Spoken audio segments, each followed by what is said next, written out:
We're good? Okay. All right, at 9:00 a.m. on this Monday, I'd like to call the meeting to order. I need to appoint two county board members, Dean Friel and Keen Hudson, to fill in to make a quorum. Is you guys available? And then you'll have to turn your mics on. And when you guys get settled, you could call roll. Sure. So we've got Jack Scrogstad, Here. Dean Friel, Here. Keen Hudson. Present. All right. Public attendees, I don't see any public attendees today to speak. If there's any board members here that want to say anything too while they're here? Nope. Speak now, forever hold your peace. That's a line from somewhere. All right. I don't know if you gentlemen have had a chance to look at our meeting minutes from last month, but if there are no changes or corrections to the July 10th county services meetings, they will stand as presented. With the department heads that are here today, I want to take a slight moment to thank all you guys' willingness to submit to a written reports that we can include on the agenda. These reports attached to the minutes of the monthly public packet, and it also goes to the county board packet. I've also had some comments from my constituents that they like actually seeing those. So I appreciate you guys willing to go through that. So with that said, transportation, solid waste, David, is there anything you would like to, in your report, like to talk about? Sure, we got the intergovernmental agreement to pass on. We talked about this in June. I'll give you a real quick recap. South Dixon Township desires to put up a salt shed, and they're willing to allow us to use that salt shed. And basically in return for that, we'll have our loader there to load salt, and then we'll supply them up to about 100 ton a year as needed.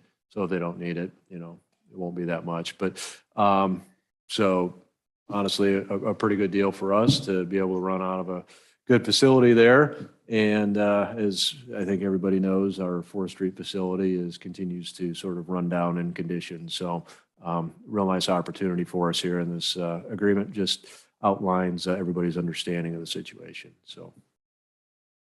Okay, great. All right. So we put that agreement on the table sometime back in June. So is there a motion to take the resolution providing approving the intergovernmental agreement between South Dixon Township and Lee County regarding the used salt shed located on the South Township property off the table? I'll make that motion. I'll second that. Okay, any discussion on taking it off the table? Hearing none. All those in favor, say aye. Aye. All opposed? Thank you. All right, now, is there a motion to move the resolution approving the intergovernmental agreement between South Dixon Township and Lee County regarding the use of salt shed located on South Township property to the Executive Committee for inclusion on the August County Board agenda? So moved. I'll second it. Thank you. We have a first and a second. Any discussion on that? Hearing none. All those in favor, signify by saying aye. Aye. All opposed? A motion passed. David, anything with solid waste? No, nothing on that. Just a couple notes, project notes here real quick. Go ahead, So yes, you please. keep you updated on that stuff. The seal coating operations are going to start up here. Well, they were going to start today, but obviously they're not going to. So we're going to have about $1.7 million worth of work. We're going to oil and chip here, and hopefully in about 2 weeks. There'll be a lot of that activity going on. We did get the Brooklyn box culvert. That road's closed down there. They're ripping that culvert out right now, the old one. So that's underway. And then the Rocky Ford job, the base has been stabilized on there, been cured out, actually profile milling that right now, and then be paving that. We're assured sometime before depot days, Mike. All right, thank you very much. Any questions for Dave? I am. All right. Assessor's Office and GIS, Jennifer and Sammy. Jennifer, you like to share the committee with your report? Good morning. Yes, I'm going to go a little backwards this morning, and we're going to start with our GIS report. We've brought Logan Griswold with us, who's been our GIS tech for the summer, and he's basically interning with us for the summer. His last day is going to be August 23rd. So on the GIS front, the one thing that I wanted to note for the GIS information is just an update that we've submitted our invoice and actually just on Friday received our annual payment from the city of Dixon for their fees for hosting our GIS site. So they've paid the $25,000 fee for hosting GIS services, and we're going to be increasing that fee next year. That intergovernmental agreement hasn't been looked at since 2018 when that first started with them. So I proposed that for 2024, we increase the fee $3,000 to $28,000. And in the agreement that we change the wording to have an automatic renewal going forward. So after 2024, the annual agreement will increase 3% each year. So we won't get behind like this again or have to worry about updating the fees each year or every few years. So the city of Dixon has looked at that proposal and approved that. I'm going to work on getting the wording finalized and present that to our state's attorney for Charlie to get the final review on that.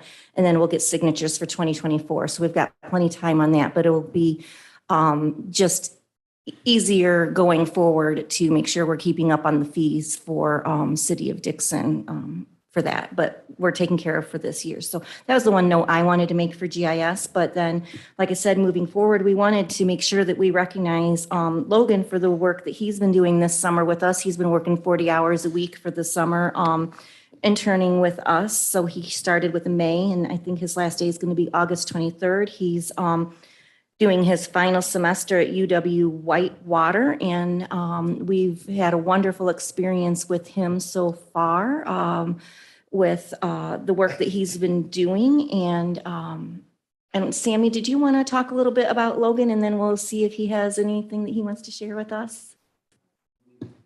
Good morning, everyone. Before I walk you through my GIS report, I would like to say thank you to Logan for his hard work and dedication through the internship program. And I hope you gained valuable knowledge and experience during your work with the GIS department. Thank you, and you have done a great job with us. Would you like to introduce yourself to the team? Good morning.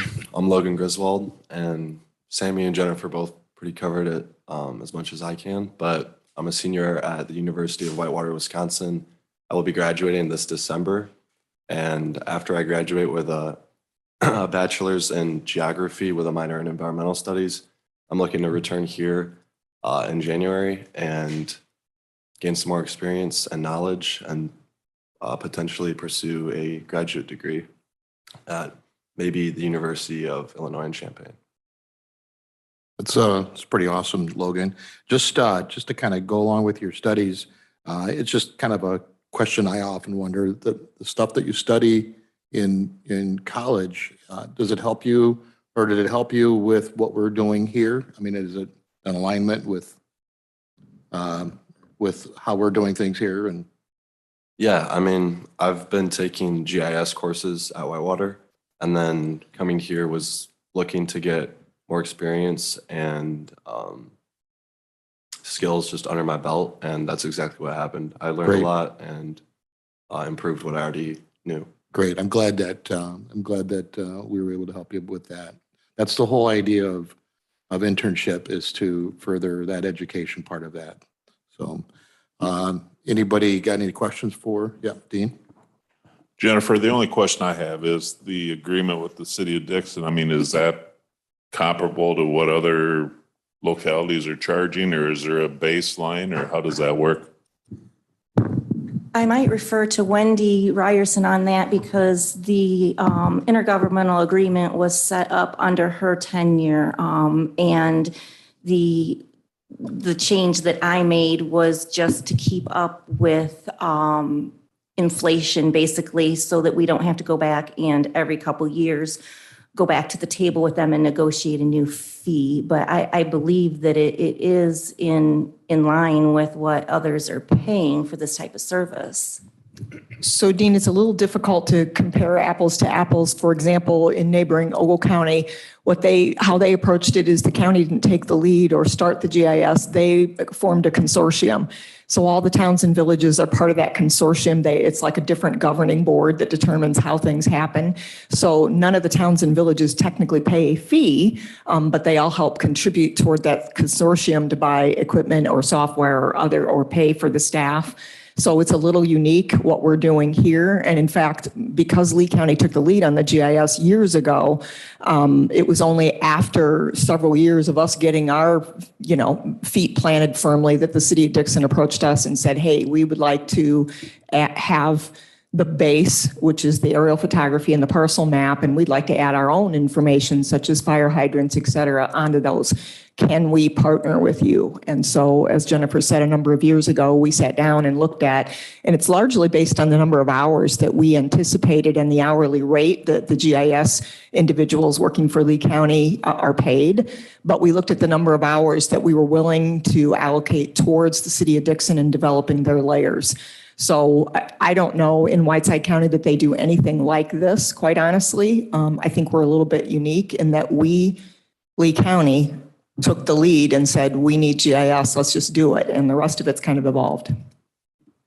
I am comfortable, though, that the value that we've assigned to it does accurately reflect. And if you read the contract, you'll see in there that it actually specifies a cap on the number of hours that we would spend on a weekly or monthly basis. So based on that cap, I'm comfortable we're getting paid for the investment that we're doing in the city of Dixon layers. Yeah, it sounds like you got all the bases covered. Thank you. All right, great. It's nice that Lee County actually took the lead on something and set some groundwork and were able to assist other communities. Okay, thank you, guys. Wendy Ryerson, County Board, do you have anything you'd like to share? Excuse me, with the Jack. county?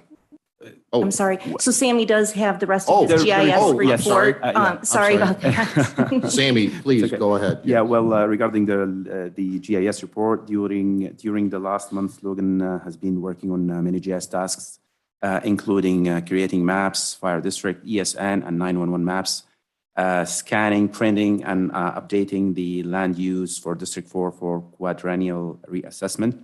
Also, I've been working on updating Flex Map address points and a street network to reflect the most current information provided by the 911 center. Also, I've been working on the GIS data request from Amboy Community Unit School District. Logan and I have been working on updating the monthly parcel data, land use, and zoning layers. And currently, we are working on, we are working with our consultant, Virginia, from CloudPoint Geospatial to republish the ArcGIS server services, create the portal for ArcGIS contents, and rebuild the GIS web applications. Also, I had the opportunity to attend the Esri User Conference 2023 in San Diego, California. It is the world's largest GIS conference. It was a great educational and networking experience during the conference, and I had the opportunity to participate in many hands-on training and workshop sessions. And I learned about the latest advances and innovative trends in the GIS technology. That's all I have. Do you have any questions for me? Great. Any questions for Sammy? All right. Thank you, Sammy. Thank you. All right. Wendy, do you have anything for the county board?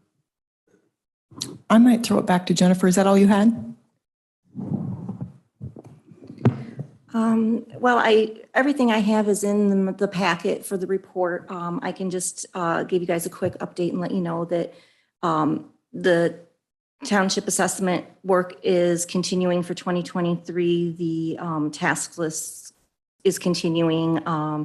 The assessment office has actually started entering our Woodhaven parcels into our CAMA system, PAMS, which is just getting started to do that because it'll be a large tedious process to get it all into the system for our next quadrennial reassessment year for that area, which Woodhaven is in the Mesa Blatt area townships. So that'll be our goal for 2025 to have all of those parcels entered into our PAM system for more efficiency and equity there. In the last month, education has continued in our office with 2 staff members attending a PAMS seminar earlier in July. I also attended a conference that included a GIS seminar and a real estate law class. And Sammy talked about his Esri user conference, again, which is the biggest Esri conference in the world. And Esri is our is the what we rely on for our GIS. So that was a big deal. My other focus for the month has been on other ways for making the office work more efficiently and accurately. And some of the things we have added is Marshall and Swift commercial agricultural estimator that will it's a Windows-based program that estimates fair cash value and replacement cost new for commercial and agricultural buildings. So that will help with accurately and equitably estimating these values and reducing chance of human error even by calculation. But it will store and print out those reports. Another focus on the commercial aspect is a CoStar program that will help us with sales comparables in and out of Lee County. So with the expansion of all of the commercial projects that are happening in Lee County, I will have some more tools to use to make sure that we're getting fair values put on these in an equitable way and more efficient way and have that further reach beyond Lee County to do that in. So those are 2 new programs that I'm really excited about. And in the packet, there is actually website links to that. And one of the other new programs that we're utilizing or going to be utilizing, we haven't had our onboarding for yet, is called True Roll. And that one is a homestead exemption auditing platform. And that one will take our tax roll data and scrub it, basically looking for accurate and up-to-date information against other counties in other states across the country to review thousands of data sources in real time and provide prioritized list of conflicts to be analyzed. So that will take our, help us get more accurate exemptions. And that will have more accurate, up-to-date exemption information for our tax roll data. And we could, the goal is to increase the equalized assessed value. I know we're P-TEL Township, but it's always good to increase that bottom line equalized assessed value and have more accurate records going forward. And also we could proactively find exemptions that taxpayers should be receiving and get that information out to them before needing a certificate of error. So it'll save time and efficiency that way. So those are some of the things we've been working on for getting more efficient and accurate ways to work in the office. So that's just some of the things that we've been working on. So does anybody have any questions on that? I just want to comment that I think that's great, all the information that you're not only providing for your office, but for the citizens as well, to help them go through. Any questions for Thank you, them? Jack. Anything else? Before I move on. We're good. All right. Thank you, Wendy, for stopping that or addressing that. All right, Wendy, to you. Or first off, Ron just got here. We add him to the, great, thank you. All right. Welcome, Ron. All right, Wendy, do you have anything for us? Just one thing that you're going to see, it's not specifically on your agenda, but it's going to move forward on the executive committee agenda this month. So hopefully you'll be seeing that at your full board meeting. It is currently under review right now by state's attorney and board members. So when I say I hope you'll be seeing it, if there's any revisions, we can hold back. But the topic is, as you well know, we've had a tourism focus group that's been working towards a resolution to the changes in the tourism world. We now have an agreement or a memorandum of understanding that it will moving forward and will be on your agenda for review. As you've been hearing us talk about for the last few months, the focus group's recommendation is to work with Discover Dixon as a consultant to help us with our tourism initiatives going forward.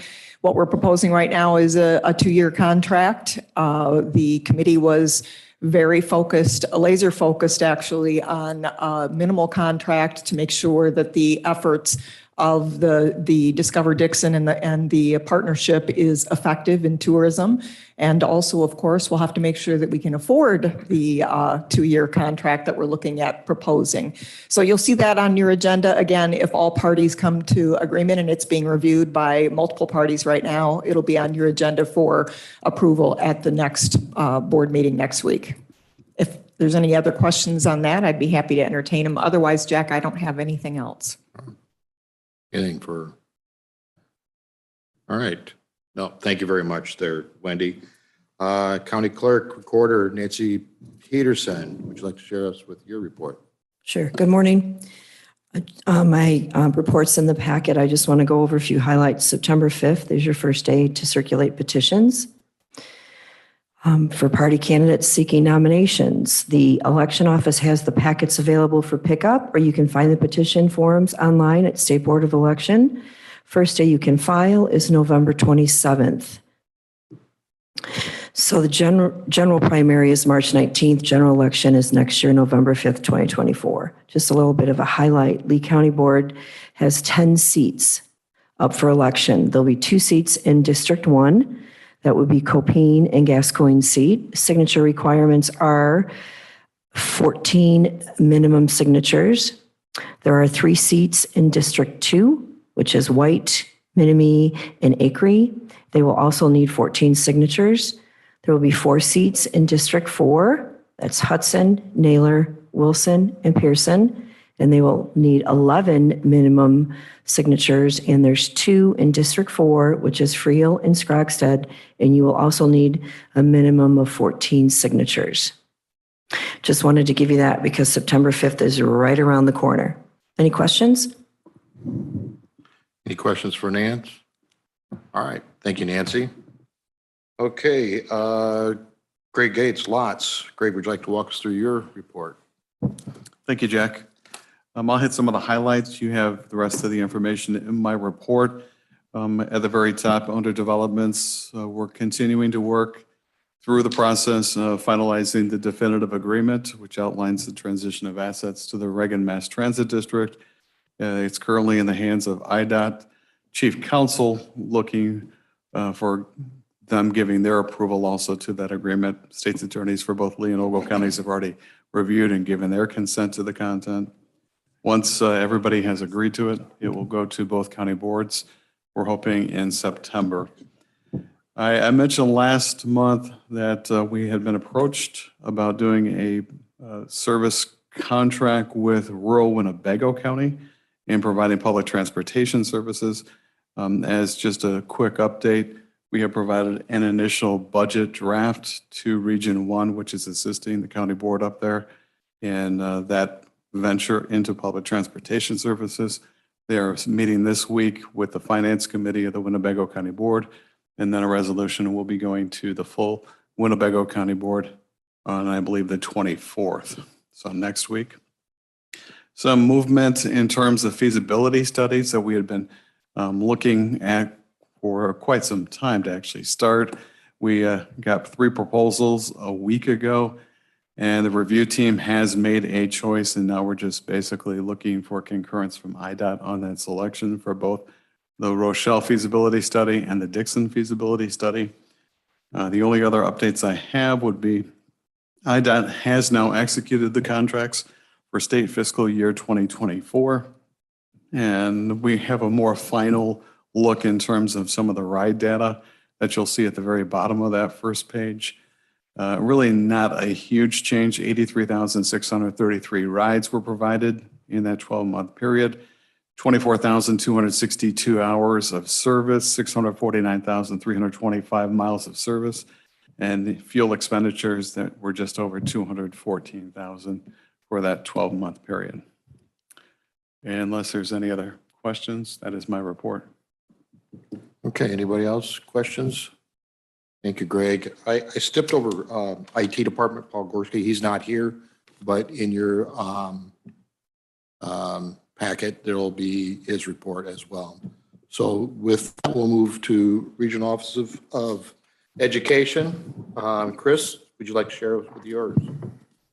Yes, thank you. Any of you that live with an educator or have educators in the family know that this is a pretty big week for all 24 of our school districts. I got the pleasure of speaking this morning at the Dixon Public Schools Welcome Back, which is very special to me since I was the assistant principal at Dixon High School for 7 years. So it's kind of like a homecoming. Enjoyed doing that. Hopefully I'll remember to change my shirt before I go to the Rock Falls Welcome Back here at 11:30, or that could get ugly. But it's a big week for us. We have 24 school districts all going back. We're excited. I wanted to take a minute and thank the board, thank Wendy for her work. And I know Charlie did some work on the lease when we were going through it and looking at it, but we are now fully moved into our new facility. And we have been moved out of 2 facilities that served a purpose, but neither of them were ADA compliant. And it was very hard for some of our employees and families. And we're now in a totally ADA compliant space with unlimited parking. For those of you that don't know, we're next to Goodwill in Sterling now. We have the 2 suites next to Goodwill. We're about 90% unpacked, and we have a lot of decorating to do and getting set up. And this fall, we'll be having some open houses and inviting all the board members over to see this incredible facility. It's just night and day, and I can just, every day when our staff walks in, it's really special to feel like we're somewhere that just has enough room for us and suits our needs. So thank you again for the work that you did on it and increasing our rent a little bit to make sure it could happen. My report's in the packet. I'm not going to go through everything because as usual, it's a long report. We have a lot going on, and it's kind of a summary report. So there's a lot of statistics in there, and I would encourage you to look through them and see some of the work that our departments have done this year, and certainly get a hold of me if you have any questions about the work or the statistics. A couple of quick things I did want to hit, though. We've had a little bit of a restructuring at the office. The county was so helpful a number of years ago in getting our Nexus program off the ground, which has just taken off and now is self-sufficient with the districts paying the funding for that program. We did have our truancy coordinator, Stephanie Youngmark, resign this summer, kind of unexpectedly. It was good for her. She got engaged, which is awesome, and her fiance lives in Iowa City, so she made the decision to relocate there, and we understand that, but we've taken the opportunity to kind of restructure the truancy department, and we've put Nexus and truancy under the same umbrella. And Diana Meridian is now taking over those 2 departments, and she'll do an outstanding job. So she's not going to be an active case manager anymore with Nexus, but we're excited that she's going to be heading up both of those programs for us. We did have a number of openings in our truancy. We did some work. We did some renaming of we don't call it the truancy department anymore. It's kind of the student attendance support division, and we advertise not as truancy officers anymore, but as attendance support specialists, and we got a number of applicants in, and we are fully staffed and ready to go. So we have Whiteside, Lee, and Ogle all covered, and excited to get going with both of those programs. And then I report to you quite often, and the board did recognize Beth Hubbard, who over 20 years helped over 500 young adults in our 3 counties get their high school diploma when they had dropped out early, and you know that she retired. I'm excited that we have Rhiannon Seibel hired and trained and ready to go. And she's hit the ground running and has taken over, and that program will continue to do incredible things for us. And it's great now because that education outreach program and our Parents as Teachers program used to be in the second floor of that old Wallace School in Sterling. And I maybe saw those employees a couple times a month when I'd go to stop up for something or they'd come over. and now they are in the same facility as us, and it's great being together every day. So we're excited and ready to go to get another awesome school year underway, and I'm happy to take any questions. Any questions for Chris? All right, thank you for your report, and I love the graphics on your report, and when you have the photos of your staff and everything like that, that's just a nice little recognition for everybody involved in your program. Okay, next, Jim Gorman, Veterans, is not here. Dee Duffy. Dee, would you like to share your report with the committee? Sure, thanks, Jack. We have no photos on my report, but I noticed that, it's but in that's your okay. onboard. Just things, we have 3 resolutions going in front of the county board. What I'm asking is that we put petition 23 PC 24 first on the county board agenda to get that voted on. We'll then be seeing a petition 23 P 1615 for a special use to operate a business. And then we will be looking at extension on our moratorium for battery energy storage systems. And that's about it. Okay, all right, so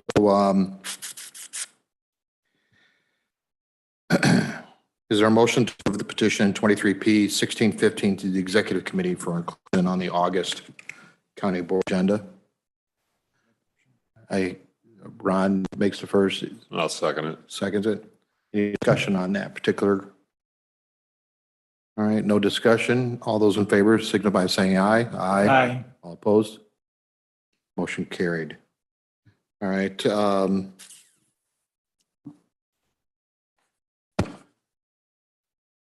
With the battery storage, do we need to comment? Alice, do you want to go a little more on the battery storage before we vote on that?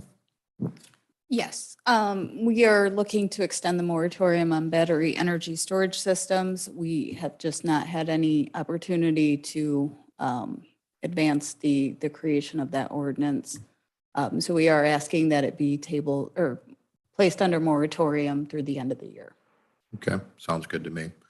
All right, is there a motion to move the battery energy storage system moratorium extension to the executive committee? So moved. Keen first, Ron second. Any discussions? All those in favor, signify by saying aye. Aye. All opposed? Motion carried. All right, I Ben. was going to say, before you move on, can I comment on the Amboy Illinois Yes, I was Solar going One to petition? ask you for that as well. Thank you. Sorry. Okay, as you know, earlier this month, I sent out an email that contained the findings from the State Historic Preservation Office with regards to petition number 23P 1606 by Amboy Illinois Solar One LLC. That email also contained a copy of the governing ordinance, a report of the finding of facts that came out of hearing, copies of the transcripts, as well as links to the application, the petition, and all of the YouTube links for the hearings. With the findings of SHPO now available to the county, the board will have a couple of options.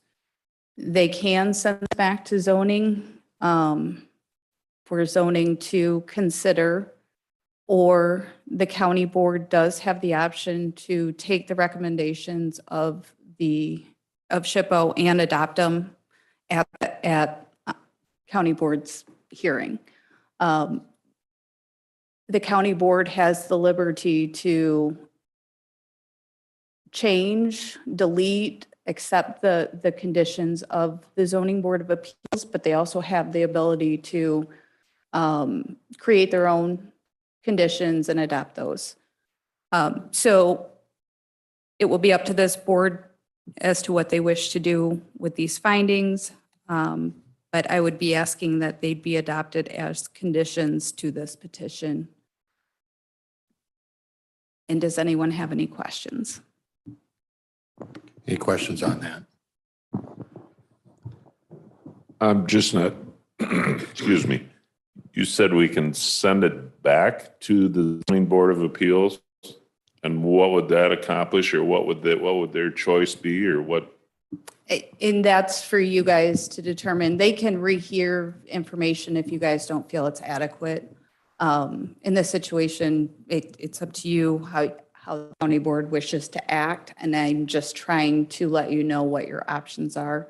I had met with a county board member last week, and they asked that I let everyone know that what their options are and how to handle this information. So basically, if we send it back to the zoning board of appeals, they could, because if I remember correctly, they were a tie vote on accepting it or not. So then they could relook at this, and then they could say with that, and then re-vote on it, since it, technically, and then make a recommendation or not make a recommendation based on the additional information. Correct. It's